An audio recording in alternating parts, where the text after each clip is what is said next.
Repairing the world with good deeds. Imagine a world where we don't starve, we eat. No such thing as thieves, cause greed be the sin. We all love each other like the next of kin. Listen, are you listening? Listen, are you listening? I wanna live in a world where we practice what we preach. We don't hate, we teach, cause we live in peace. Where diseases are cured and everybody chillin'. No skin color, no killing, over religion. Listen, are you listening? Listen, are you listening? Can you imagine a world no dark, only light, where we pass no judgment, know the meaning of life? We're all God's people, no struggle, no strife. Money ain't a thing, wealthy by eternal life. Listen, are you listening? Listen, are you listening? No fear in the world to come. We stay high on life. No ghettos and guns, no slums. Everyone's got a mansion. Can you imagine? Listen, are you listening? Listen. My name is Clarence Klingebeil. I'm a photographer, formerly a fashion photographer. Now I just take portraits of mainly skateboarders, but I'm sort of branching out a bit, tattooed people also. Currently I work as a security guard at the museum, the Metropolitan Museum of Art, and I've started taking portraits of my colleagues. And that's a lot of fun too.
We're in the Metropolitan Museum of Art in the Temple of Dendur.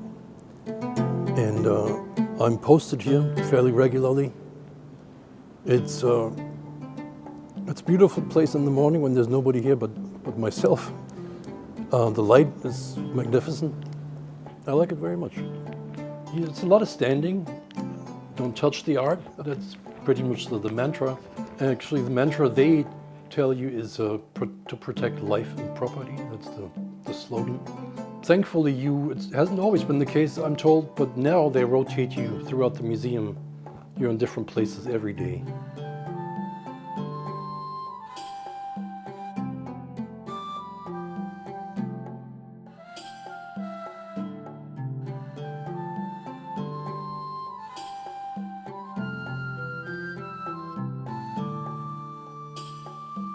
I can relate to them. Everything's gone. Arms gone, legs gone, penis is gone. I feel I'm doing okay. I'm good.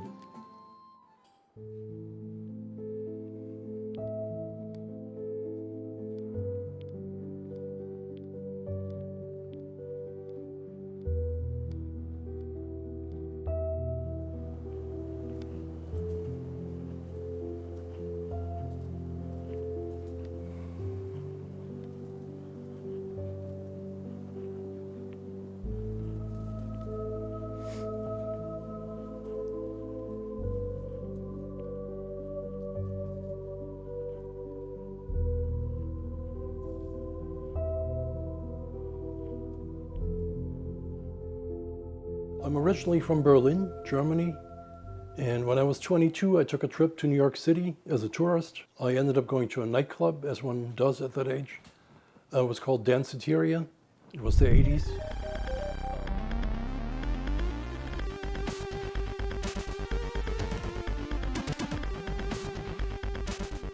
And I was approached by a Japanese photo team, and they asked me if I wanted to be a model in the fashion spread.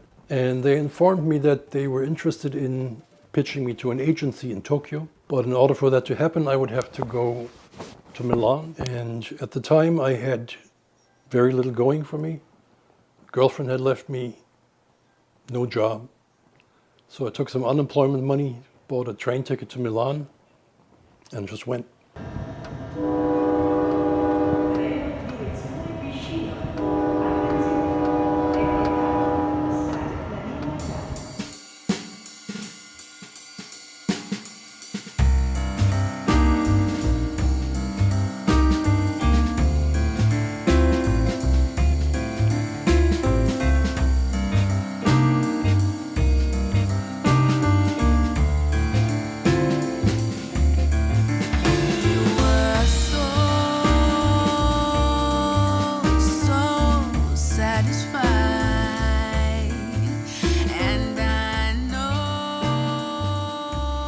That first time I stayed in Milan for like almost a year before I went back to Berlin to see my mom.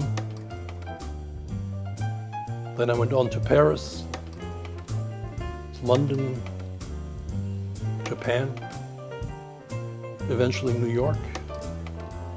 I stayed for about 4 years, then moved back to Paris. Eventually I lived in Paris for like about 7 years. And then met my now ex-wife, a good friend in Paris, and I moved to New York to be with her, and I'm still here. The money eventually turned out to be kind of good, and it was almost like an extended adolescence. Like I got to travel, party, made a lot of money wearing expensive suits and looking suave. And already then, looking back, I could say what drew me most was portraiture. And I vividly remember once, this was when I was still modeling, I was in London, I was on a go-see, meaning like a casting type of situation. And the photographer had a beautiful big studio. There was a coffee table with coffee table books on it.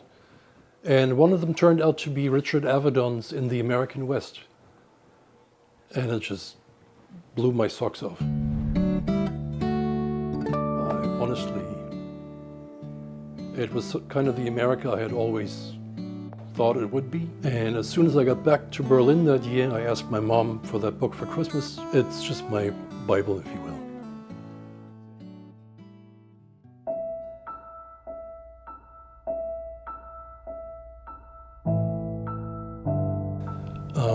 In the fall of 2017, I was diagnosed with stage 4 cancer of the base of the tongue, and I was told I would have to undergo chemotherapy and radiation simultaneously. And so I started treatment at Sloan Kettering in early 2018, and that went on for 3 months, I believe. It's no picnic, but I was cured, and also I'm told it's been 7 years. I'm cancer-free 7 years, 8 years almost. And that type of cancer is rarely reoccurs, very rare. So, yes.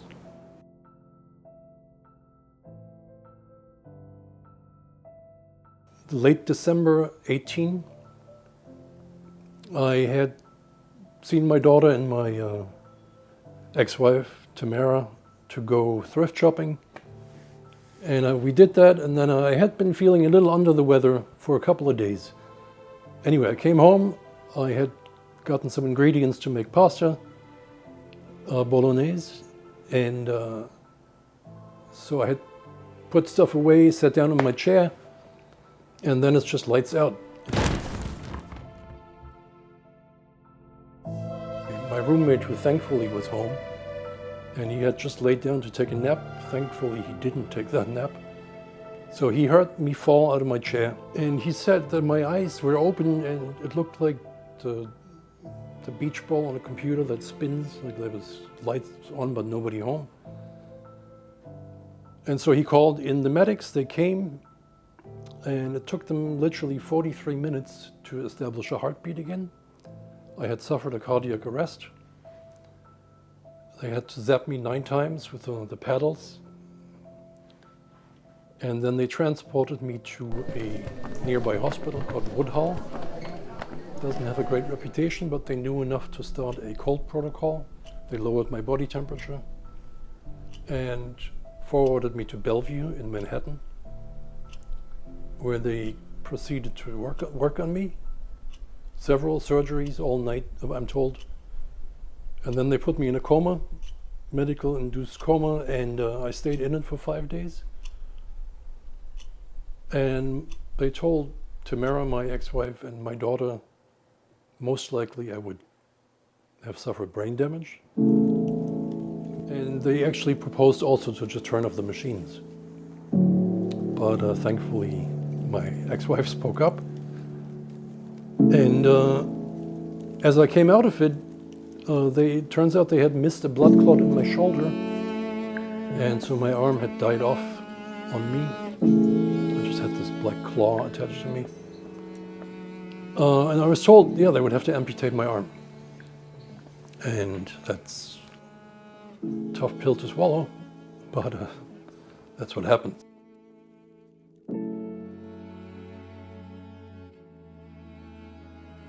She was extremely supportive. Tamara is her name. She stood by me through thick and thin, as did my daughter, Tallulah. They were great. Absolutely fantastic. Both my ex-wife and my daughter know I used to play the banjo, the 5-string banjo, and I love banjo music. So much so that they thought to bring me out of the coma, they would play me banjo music. So hey, yeah, they stood by me. The frustration that comes with it is most definitely there. And it's frustrating, not going to lie to you, it's frustrating every day still. But it gradually dawns on you what you can and cannot do anymore. And it's the new normal, it's my reality. I could do without the phantom pain, which is with me daily, 24/7. Initially, I started taking some medication for it, but the side effects, I couldn't live with them. Kind of killed my libido completely, and you can't have that. Yeah, so no medication. The occasional bourbon helps a little. And I do have a prosthetic, which I think is just not a very sexy look. I use it sometimes for like creepy self-portraits, but I don't use it to do anything with. The design is from the 20s. It's basically a hook. I couldn't work. I mean, people do it on work. I admire them a great deal. I didn't want to do it, and so I had created a GoFundMe, and people very generously supported me. And so I was able to not work and go through all the treatments. And then when I was back on my feet, some work would slowly dribble back in, but it gave me pause, and I thought what else I could be doing in the realm of photography. And I was financially stretched fairly thin, so I ended up having to take a roommate who turned out to be a man named John Gregley. We met via a friend. He's actually a professional skateboarder. And as he moved in, we got to be friends fairly fast. And he had also done some photography, and I showed him the Avedon book. And he said, "You got to come down to the skate park." And then I did that, and instantly knew that was kind of checked all the boxes. Every age, every gender, everything in between. A casting director's dream come true.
I have a friend that helps me out when I shoot. Her name is Maggie, and we met roughly 5, 6 years ago, maybe at this point. I already had lost my arm. When we met, I had photographed her son, who's a skater. I had taken his portrait, which is how I came to meet her. And she also at some point had been skating a little, so she knew the whole scene, all the skaters. And actually at some point I would give her a book and say, find me someone. And she would, and it's been great. She would go and get us a six-pack to drink while shooting, and she's a great friend. The best there is.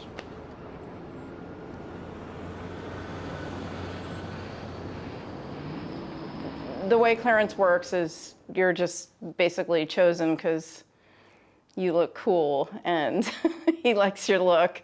I think he's so talented.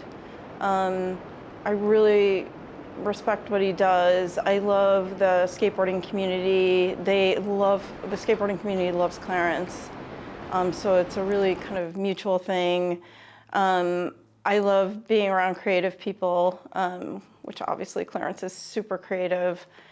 So it's really just kind of drawn me to him. And then there's the whole side of, there's the photography, but then there's a business side of trying to get Clarence's work out there and trying to market it. So I really try to help with that as well, and also assist at the locations, helping tape up the paper and things like that, and find the people to photograph. But and Clarence is so cool. Who doesn't want to be around him? So when I met Clarence, he had already lost his arm. So I didn't really know much about it, but obviously I do now. But it doesn't matter. It just makes him just such a cooler person that he can achieve this incredible body of work, with one arm. I mean, it's pretty incredible, right? People just gravitate towards him. I think once they see the books and they see how talented Clarence is and how incredible his photos are, they want to be in it. And he's also known at this point. Clarence had just started at the museum, and the first thing that came out of my mouth, he said, Clarence, I was really impressed by your photographs. They reminded me of Richard Avedon's book, In the American West. And I didn't realize that was the key to his interest, and he was really flattered that I would mention his name in the same sentence as Richard Avedon. He had already had his arm amputated, so I wasn't really connecting the dots and understanding that, well, he's a photographer and he's got one arm. How do you do that? I didn't want to ask those questions because I didn't know him well enough, but I was still interested in his photographs, and I kept trying to figure out how to get him to accept the idea of doing a show.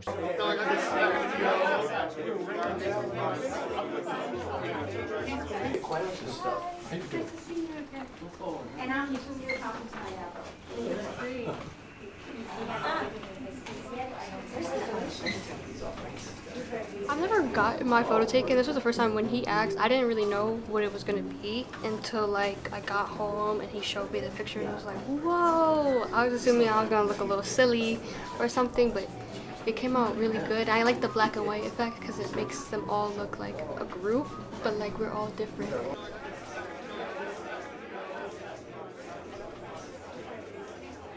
They draw you in. The eyes of all of them, they really draw you in and into their world, and gorgeous. It's really powerful. In a normal household, they support what you do no matter what. Skateboarding doesn't necessarily pay the bills all the time, but following your passion and following who you are as a person and having his picture explain that and show that is a beautiful thing too. So I can show that to friends and family, and they get the exact depiction of what skateboarding should be, why I love skateboarding, and why it turned me into the person I am, and it shows.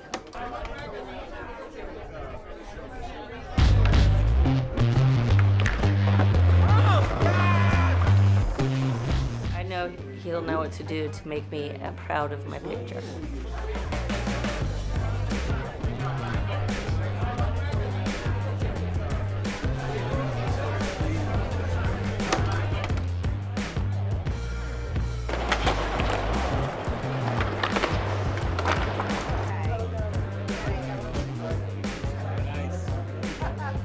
Having gone to School of Visual Arts and studying photography, my attraction to Clarence's images was that there was an honesty, a directness, an economy, and a precision to his picture taking. And he had the ability to capture the personality through their posture and through their eye contact. The images that are on this back wall are pretty much the same images that were the images that I first saw in St. Mark's Bookshop.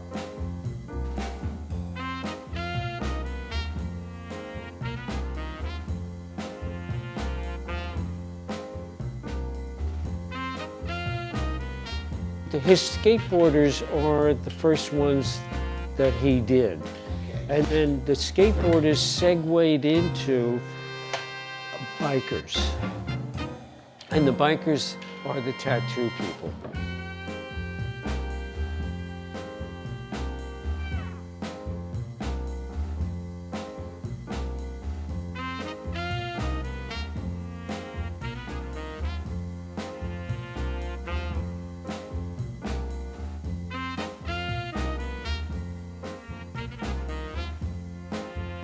Gregory used to be one of the main influencers in pro skateboarding.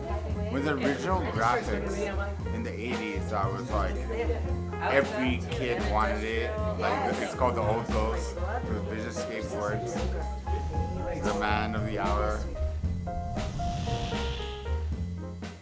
The other thing I found interesting about Clarence's work was also the variety of subjects that he's chosen.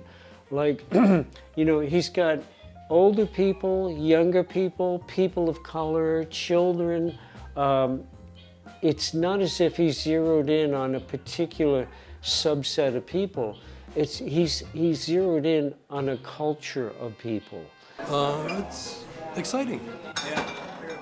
You never know what the turnout's going to be, but I'm very happy. Nice. There you go.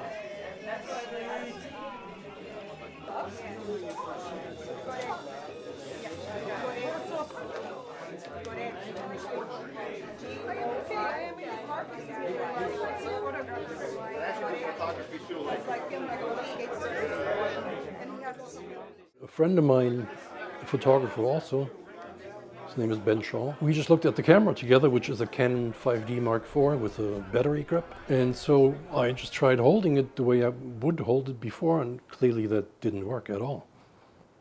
And so by using it kind of upside down, focusing with my thumb and shooting with my index finger, it all of a sudden became clear. It's completely doable. It's awkward, but not very elegant, but it's completely doable.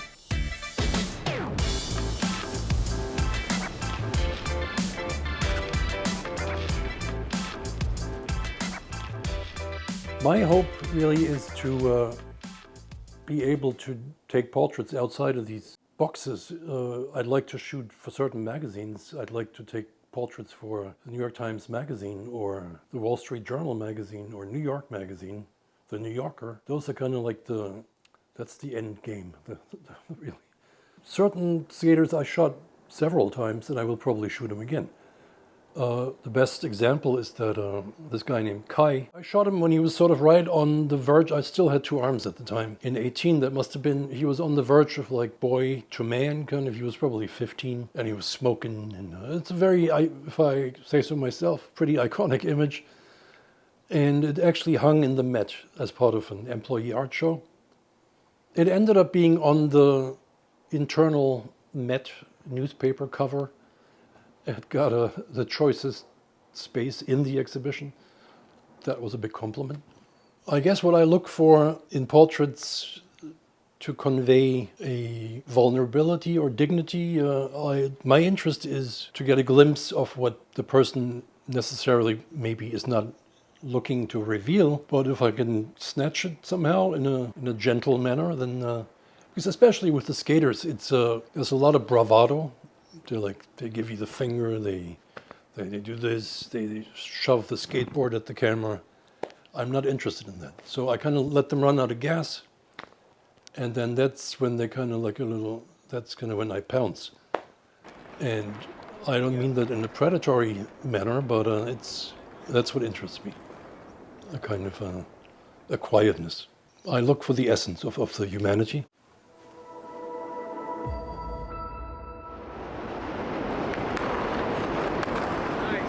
My name is Stephen LaPuma.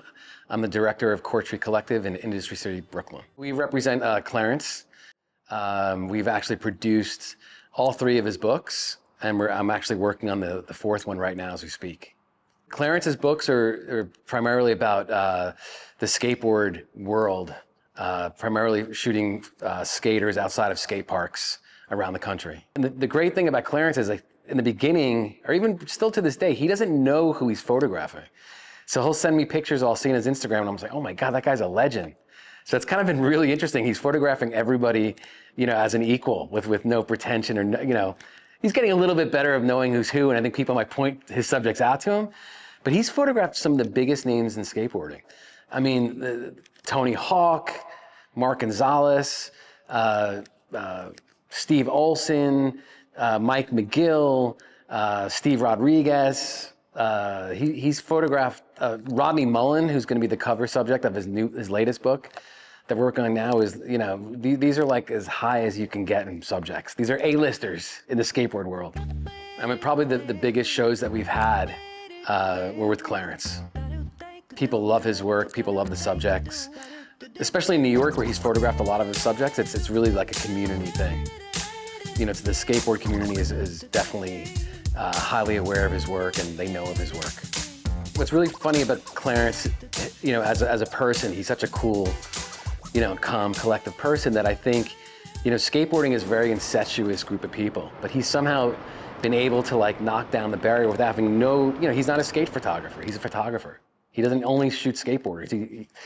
So he's been accepted because he's such a good guy. In the skateboarding community, especially in New York, where he focuses, primarily on the subjects, they all know him now and they love him. And when we have his openings, it's full of skate royalty all the time. I think he really wanted to photograph them as raw as possible.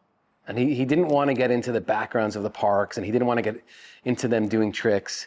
He really wanted he found the subject so interesting, he just wanted to photograph them raw. Just straightforward, white background. And I think Avedon's American West plays a big role in his photography.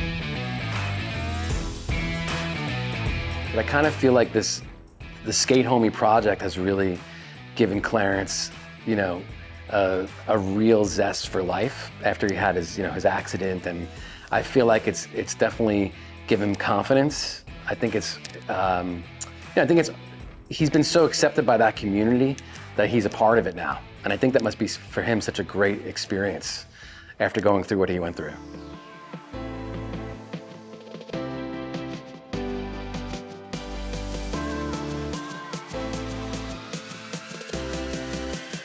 Well, my career going forward, hopefully I would see a published book, coffee table book, because I've been self-publishing so far, but to find a publisher would be definitely a goal. S would be to have more portrait assignments for magazines. Other shows, there's already one slated in Portland, Oregon next year. More of everything.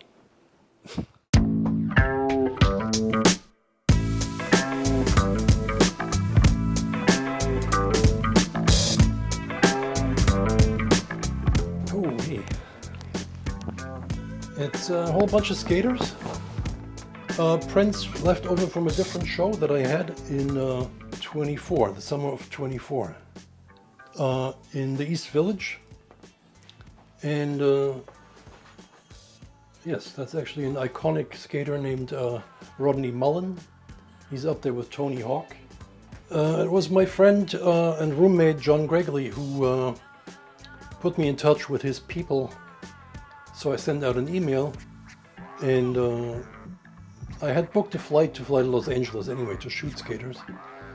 And it just so happened that the dates coincided with the time they would allow me to photograph Tony Hawk. So I took a train down to San Diego, or close to it, where he has like his compound. And I had 15 minutes with him, and it was great. Very humble, sweet guy. All right, here's Tony Hawk. And that, I must say, bought me a lot of street credit with the kids. You got Tony Hawk? Yep. Very nice guy. This kid likes his t-shirt. Speaks for itself. Let's see what we got here. This is a painting my daughter made while I was recovering in the hospital. And it shows me with some stuffed animal she brought me, or a friend brought me. And clearly a bald me in distress. When I was like 17, the year before I went to college, she had this kind of health crisis that was like this heart attack, and then he went into a coma, and then as a result of all of that, like lost his dominant arm. Kind of like surreal that it happened, and but I think one of the reasons why it's like kind of I don't like I'll remember it and I'll kind of remember the trauma of it and the how difficult it was, but it's also there's a way in which like my dad is so similar to how he's always been. Like he like really is so resilient and came out of it in such a like incredible way, and like has taken up so many of the things that he did before. I think the only thing that he doesn't really do is play music. He's, I think, come out of it in such a like strong way that it's like, I don't know, but it's pretty crazy because yeah, it's his dominant arm. He's like made it work for himself. I think sometimes when I'm drawing someone from life, I have to be cognizant of like, oh, like do I flatter them? And then when I draw my dad, he wants to be like, you know, he doesn't mind to be like all as kind of full of lines and kind of eccentric looking as he can be. She's my favorite person in the world. But when my dad takes a picture, it would always be very frontal, very like Avedon. Like he likes, you know, the guy Richard Avedon. So he'd always do a very frontal portrait where I'm not smiling at all. I'm not allowed to smile. I think he just likes to see the person very, very like as they are. And then I think it's just like, it's sort of like, it's almost like an impulse as he goes into these other spaces, like as he goes to the Met, or like just I think it feels like it's just a widening of this like desire to capture people, and very truthful to where he, you know, the spaces he's inhabiting. Love my dad. I think he's like he's like a character.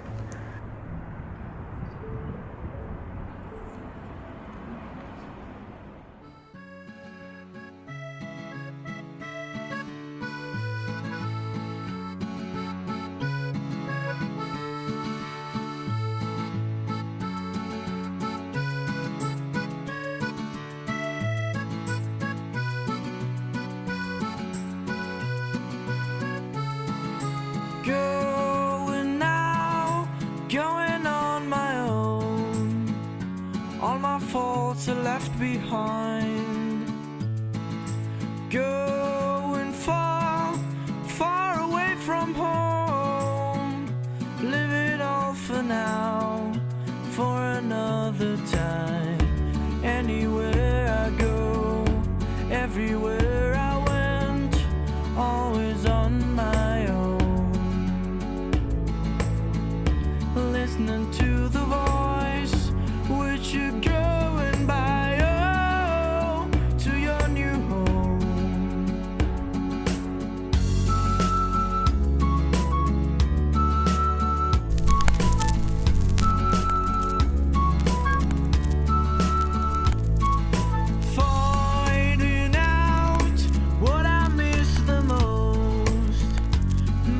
turn around to where I belong. Just this one thing keep bothering my mind. Why did I live in the first place? Anywhere I go, everywhere I went, always on my own. Listening to the voice, which you going by, oh, to your new home.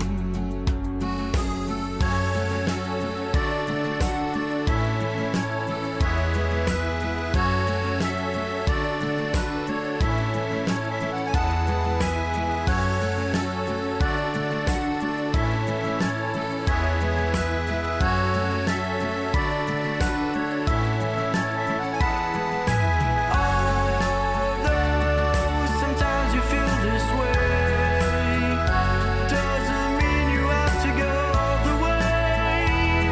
There's always somebody who cares, who won't let go of you, who'll always be there.